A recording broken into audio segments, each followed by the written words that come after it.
మరి పవన్ కళ్యాణ్ ఏమన్నాడు? విశాఖ ఉక్కు ఆంధ్రుల హక్కు అన్నాడు. ఇప్పుడు ఎక్కడున్నాడు? ఇక్కడ వచ్చినప్పుడు ఇక్కడ ఉన్నటువంటి 64 గ్రామాల ప్రజలు దాదాపుగా 2 లక్షల మంది ఉన్నారు ఇక్కడ.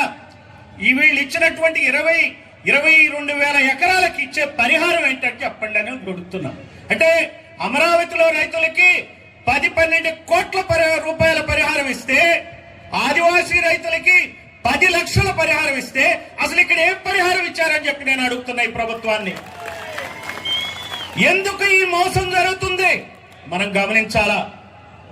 ఆదివాసీ రైతులంటే ఆదివాసీలు, ఎస్టీలు ఎవరు పట్టించుకుంటారండి? ఎస్టీలు ఇక్కడ ఎవరన్నా ఉన్నారా? ఎస్టీ సోదరులు ఉన్నారా? ఎస్సీ సోదరులు ఉన్నారా? బీసీ సోదరులు ఉన్నారా? ఇక్కడ అందరూ బీసీ.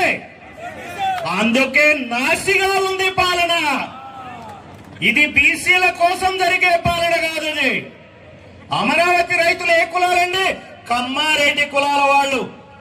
అందుకనే వాళ్ళకి కోట్ల రూపాయల పరిహారం వస్తుంది. వాళ్ళ భూములు తీసుకుని కోట్ల రూపాయల పరిహారం ఇస్తున్నారు. వాళ్ళంటే వణుకు, భయం పాలకులకి. ఎందుకు? ఈ ప్రభుత్వాలు వాళ్ళవి, బీసీల ప్రభుత్వాలు కావు.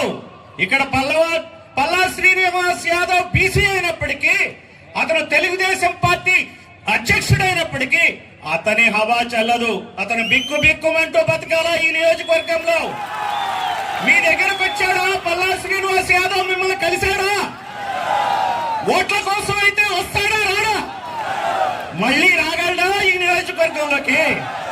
మీ మొహాలు చూడగలడా?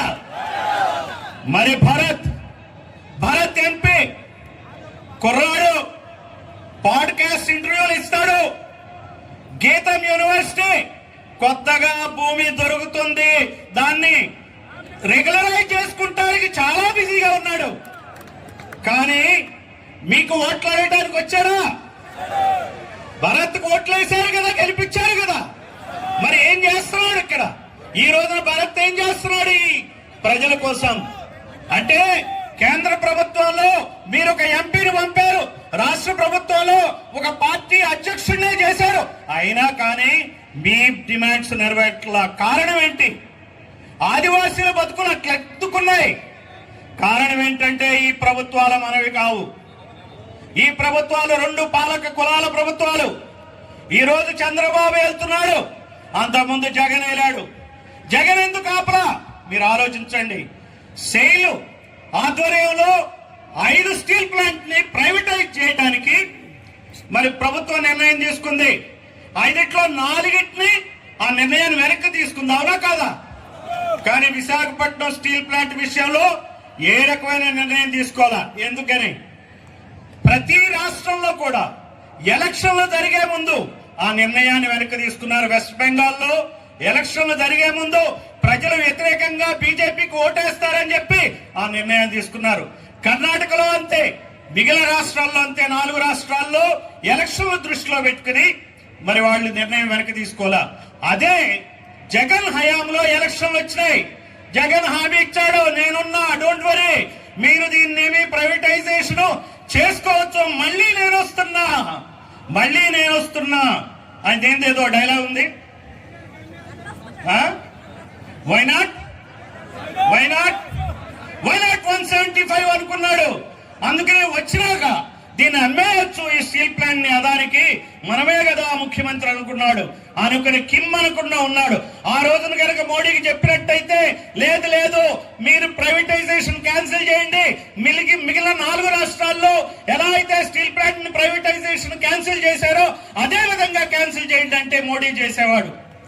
ఈ రోజు కూడా చంద్రబాబు అడిగితే, పవన్ కళ్యాణ్ అడిగితే మోడీ చేయడా? నాకు చెప్పండి. ఈ ప్రభుత్వం ఎవరి మీద ఆధారపడి నడుస్తుంది? కేంద్ర ప్రభుత్వం. చంద్రబాబు, పవన్ కళ్యాణ్, కుమారస్వామి, నితీష్ కుమార్ వాళ్ళ సపోర్ట్ తో ఈ ప్రభుత్వం నడుస్తుంది. చంద్రబాబు తలుచుకుంటే ఇది ఇవాళ గంటలో ఆర్డర్ వస్తుంది. ఆయన తలుచుకుంటాడా? మరి పవన్ కళ్యాణ్ ఏమన్నాడు? విశాఖ ఉక్కు ఆంధ్రుల హక్కు అన్నాడు. ఇప్పుడు ఎక్కడున్నాడు? మనం ఇవన్నీ ఆలోచించాలి, ఎందుకు ఈ మోసాలు జరుగుతున్నాయి. మన ఓట్లను దండుకుని వాళ్ళు ఈ రకమైనటువంటి కార్యక్రమాలు చేస్తున్నారు. ఇక్కడ ఏ కులాధిపత్యమే ఈ రాష్ట్రంలో నడుస్తుంది. నువ్వు కాకపోతే నేను కాకపోతే నువ్వు సీఎం, బాబు కాకపోతే జగన్ కాకపోతే బాబు. ఇప్పటికే ఆ నేరేటివ్ ని బిల్డప్ చేస్తున్నారు. జగన్ బాబు పని అయిపోయింది, జగన్ వచ్చేస్తున్నాడు. అవునా కాదా అనుకుంటున్నారా లేదా? దానిలో వాళ్ళు బిజీగా ఉన్నారు. మనం కూడా వాళ్ళ ఆటలో భాగమైపోయాం. మనం ఒకవైపు కొంతమంది జగన్ వైపు ఉంటున్నారు, కొంతమంది బాబు వైపు ఉంటున్నారు. మనకెందుకండి ఈ పార్టీలు? మనకు అన్యాయం చేసే పార్టీల గురించి ఏంటండి మనం మాట్లాడేది? ఇది అర్థం చేసుకోవాలా.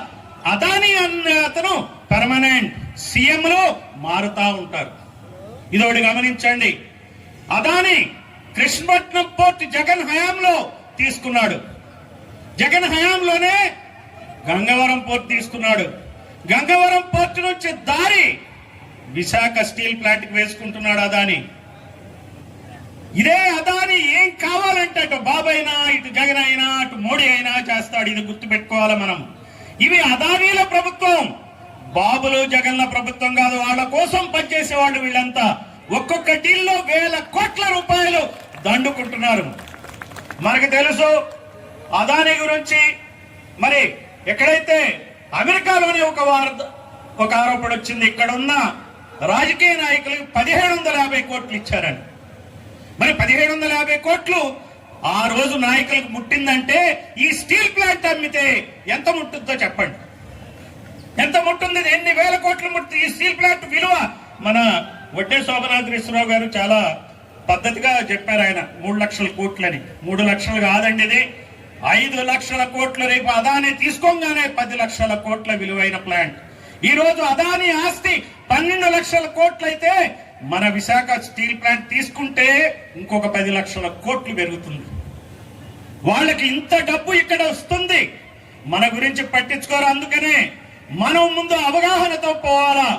మనం ఏదో చెప్పుకుంటా తిరుక్కుంటే ఎవడో చేస్తాడు అనుకుంటే ఎవడో చేయడు.